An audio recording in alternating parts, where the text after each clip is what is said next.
জয় Bangla brigade নামে online প্ল্যাটফর্মের মিটিংয়ে গৃহযুদ্ধের পরিকল্পনা ও বর্তমান সরকার উৎখাত ষড়যন্ত্রের অভিযোগে সাবেক প্রধানমন্ত্রী ও আওয়ামী লীগ সভাপতি শেখ হাসিনা সহ ৭৩ জনের বিরুদ্ধে রাষ্ট্রদ্রোহ মামলা দায়ের করা হয়েছে।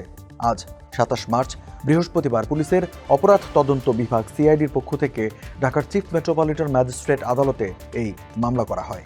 দর্শক, এসব নিয়ে এখনকার টিভিএস নিউজ আপডেটস, সাথে আছে আমি রঞ্জু ইফতেখার। আদালত মামলা আমলে নিয়ে সিআইডিকে তদন্তের নির্দেশ দিয়েছে।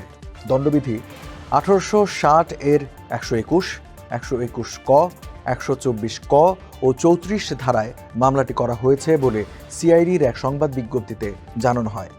এজাহারে বলা হয়েছে, গোয়েন্দা তথ্যের মাধ্যমে জানা গেছে গত ১৯ ডিসেম্বর অনলাইন প্ল্যাটফর্মের একটি মিটিংয়ে জয় বাংলা ব্রিগেড গঠন করে গৃহযুদ্ধের মাধ্যমে পলাতক শেখ হাসিনাকে পুনরায় প্রধানমন্ত্রীর ক্ষমতা নিশ্চিতকরণের জন্য যুদ্ধের প্রত্যয় ব্যক্ত করা হয়। দেশ বিদেশের বিভিন্ন স্থান থেকে মোট ৫৭৭ জন ওই জুম মিটিংয়ে অংশ নেন এবং শেখ হাসিনার নির্দেশ পালন করার ব্যাপারে মত দেন। মামলার দ্বিতীয় আসামি করা হয়েছে যুক্তরাষ্ট্র আওয়ামী লীগের সহসভাপতি ডক্টর রাব্বি আলমকে।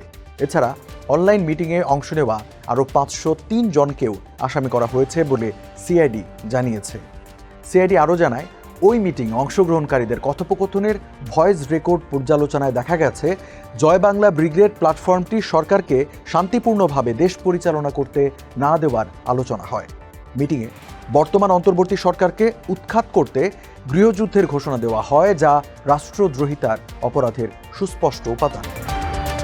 এ অবস্থায় স্বরাষ্ট্র মন্ত্রণালয়ের অনুমোদন নিয়ে আদালতে সিআইডি এই মামলা করেছে বলে সংবাদ বিজ্ঞপ্তিতে জানানো হয়।